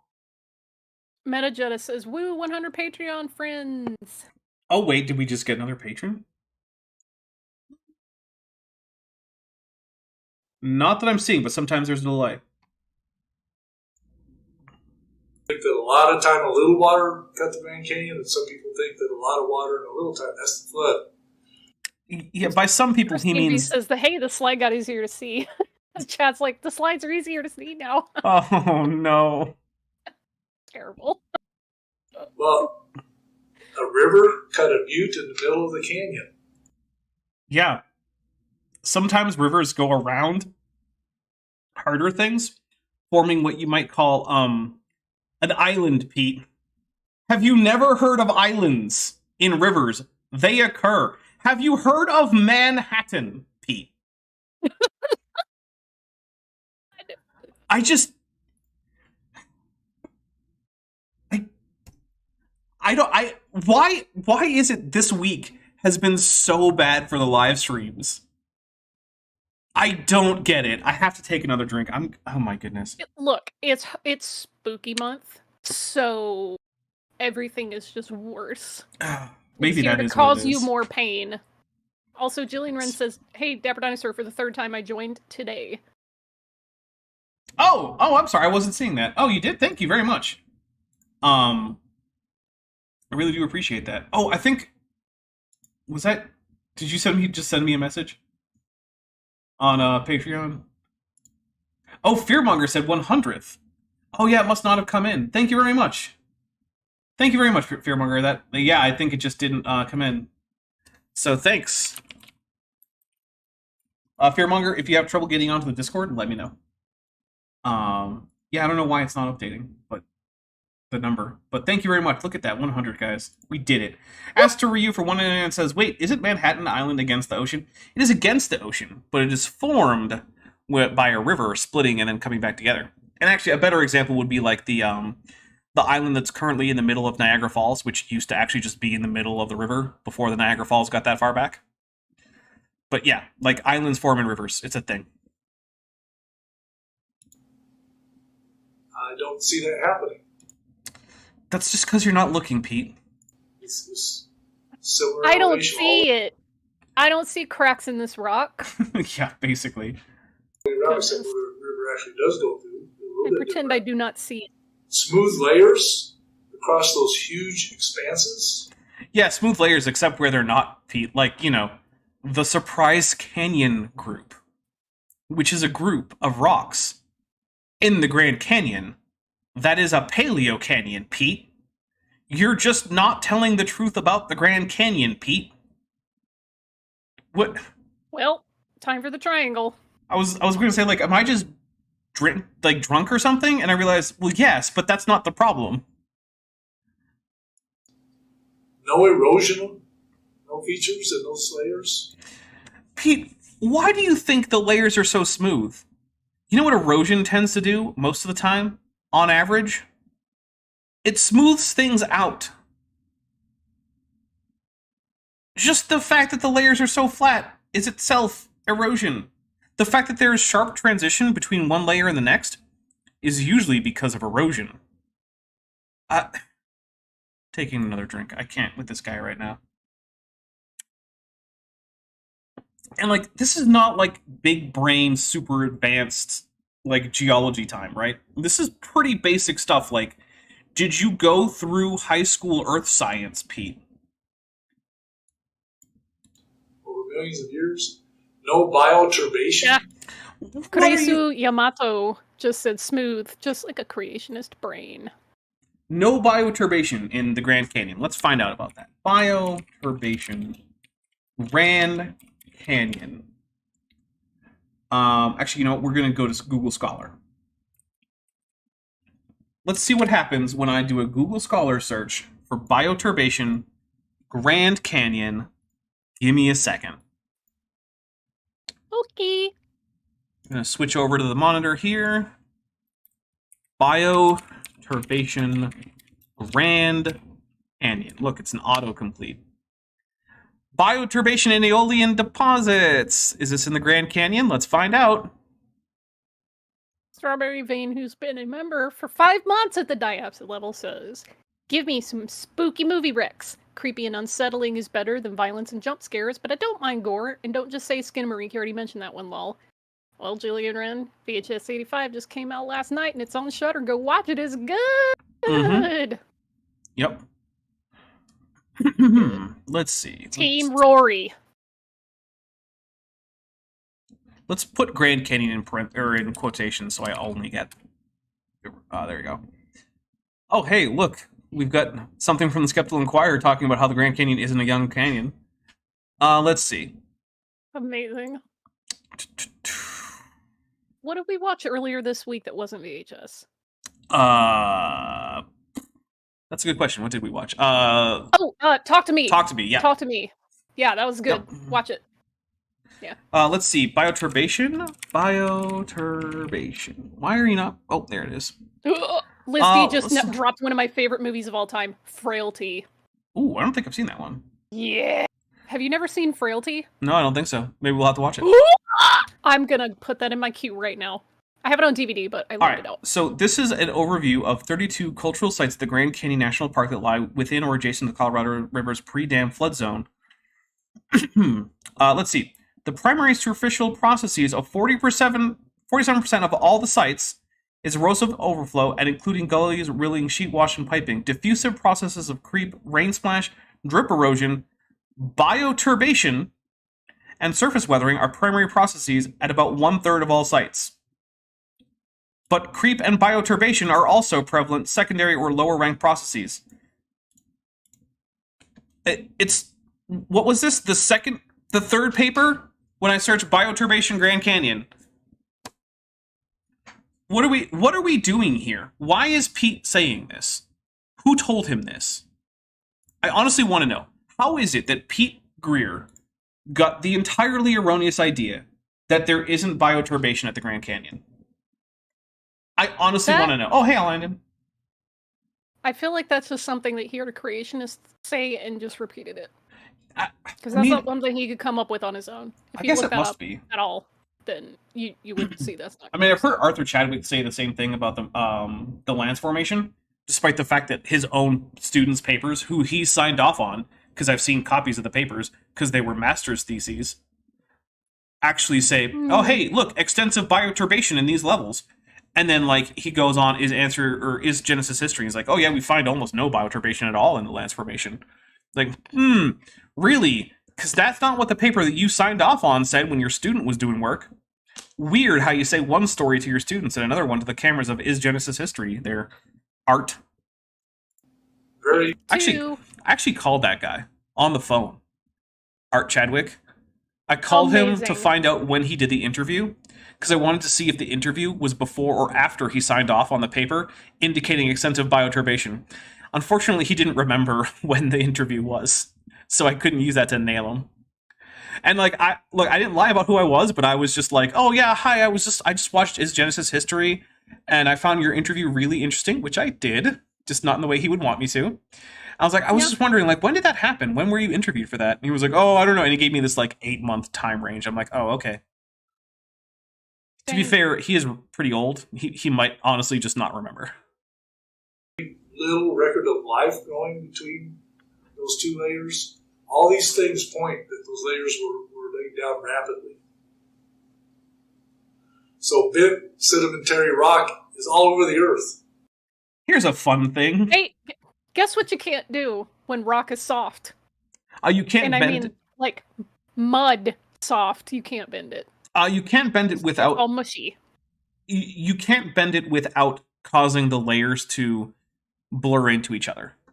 You can actually bend it if you have the exact right conditions, but then the rocks will like merge into each other, which they don't in most of our bent sedimentary rock formations. It's and also almost like when you're moving the rocks around, it causes heat, but I could be wrong about that. Actually, you're right about that, believe it or not, because of this thing called friction. You might not have heard of it, but it's real. Here's another thing. Sounds fake. Our earliest experiments in plastic deformation of rocks resulting in experimental, and I mean laboratory confirmation of the fact that lithified rock can be bent plastically under the right pressure and temperature conditions goes back to like the 1940s. It's been like 80 years since we've had experimental verification, the kind of science that creationists like to say is the good kind, the kind you can do and repeat in a lab, saying that, yeah, no, this is not a problem. You can bend lithified rock. It's fine. It'll plastically deform with heat and pressure. In a lab. 80 years ago. And once again, it's got to be soft. Well, the rock can stay soft if you bury it deep enough. It can stay soft for a while, but not millions or billions of years. So whenever we see this bent sedimentary rock, we know... because Andrew Snelling said so. Okay. Yeah, that's what it comes down to. Okay. All right. That it got bent, even though it's many layers thick, probably proposed to be hundreds of thousands, if not millions of years old, it was still soft. So it looks to me like it must have just been laid down recently. No. It looks like... the famous refrain of the pseudoscientist. Well, it looks like... Yeah. Lots of things look like things that they aren't, Pete. That's how it works. Looks like is... You know what you don't tend to get in actual scientific papers? The phrase looks like. Appears to be. Yeah. Looks like it doesn't really help, Pete, but we're going to start wrapping this up. I think we got enough for one more episode of Pete Greer, probably. In fact, I'm going to make the executive decision. The next episode of Dapper Reacts, we are going to finish this video. Okay. Even if that means we have to go over a little bit. Okay. Just because if we split this in two, the next one will be like 20 minutes long, and I don't want to have like a 20-minute live stream. Okay. So that is the executive decision. Next Dapper Reacts, we are going to finish this video. Okay. Do you have anything you want to tell people about what's coming up? Any collaborations you got going on or anything like that? Yeah. Gonna try to get another one worked on soon with Fossil Daddy because there's been some developments behind the scenes. And then I just did some voice work for Dr. Kip, and that should be coming out soonish. I'm not sure what his Patreon release schedule is versus his premiere schedule, so should be hearing that eventually. Okay. And I did actually begin tutorials on editing, so I am one step closer to actually getting videos posted. Very nice. Yes, I have a wish list, so if you guys feel generous, go poke through that. Yeah. Now, I have a question, which is the recent events surrounding Fossil Daddy that are like precipitating additional collaboration work, are those public? Not technically. Okay, then I won't say anything. All I'm gonna say is a certain somebody is a bag of dicks. Yeah, and also might have a big storm coming. It might have a big storm coming. Hey, pro tip, guys. The legal system is not to be abused. That can cause problems. Just because someone said something about you that you don't like doesn't mean that you can start trying to game the legal system. Yeah, on its own, people being mean to you is not actionable. Normally. Nah. And showing where you promoted fake ideas and misinformation, that's not actionable either. Especially if they're telling the truth, which, Yep. is what was happening. All right, so let's take a look at what we got coming up on the channel. So on Tuesday, we're going to be having Kent with Bent 122. It's called Carby. It's a Barbie kind of a deal. That's what's going on there. Then on October 12th, we are releasing ICR's Nonsense Facts 21 through 31. The quote-unquote facts that we're going to cover include the Little Grand Canyon, which we just went over today. That's a fun coincidence. Language families, origin of races, because... Oh my. Yeah. Population growth, the Ice Age, ice cores, climate change, carbon-14 dating, dinosaur Holy cells, crap. dinosaur tracks, and dinosaurs and humans. So it's going to be just a wonderful overview of all sorts of nonsense. This one is going to be fairly long. That video is 1 hour, 50 minutes, and 30 seconds. Oh yeah. Yeah. Oh yeah. Because there's a lot to go over in those facts. The ICR Nonsense Facts videos actually vary considerably in how long they are. I think that's the longest one, and the shortest one is I think it's 27 minutes or something. Yeah. So, and then on Saturday, I am planning right now to finish off this Pete Greer video, so I can be done with Pete Greer for at least months.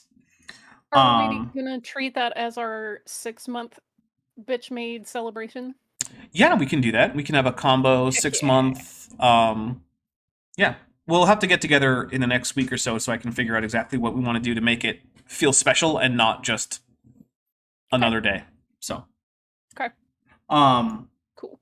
All right. Well, that's what's coming up in the next week or so. For those of you who are members of my channel memberships or the Patreon, you can get access to my special Discord server, where I'm going to go in a few minutes, and we're going to watch Power Rangers Lost Galaxy, and we're going to finally get to the part where they find the Lost Galaxy. Because that's a thing that does actually happen in the show. It's not just the name. It happens for a whole 5 episodes out of the 44 or whatever. Oh, this week's Eclipse Week. Yes, it is also Eclipse Week. Do not look directly at the sun. Ever. Without special eye protection, intentionally made for that purpose. Yeah. All right. Well, everybody, thank you so much. I hope that you all have a safe rest of the weekend, and I will talk to you all, hopefully, on Tuesday. Bye, everybody. Hey, before you leave, I just want to take a second to thank my patrons and channel members, especially those pledging $20 or above. Ben Tovand, Whispers, Denny5252, Elron Teller, Phil Prevara, Ian Chen, Kelvin Brostick Van Manen, Landon Knoll, Mabbity Babbity, Monkey They Them, Sphincter of Doom, Strawberry Vein, Star Runner, and Dr. Tapioca Weasel. It's because of my channel members and patrons whom you're seeing on screen that this channel can stay afloat. Without you, it would all shut down. If you want to join the team, there's a link to join the channel below this video, and there's a link to join the Patreon in the description. On the Patreon, you can get a 10% discount for pledging annually, and either way, you get early access to virtually all of my scripted videos, often 3 to 5 months before they come out for the general public. Thanks for watching.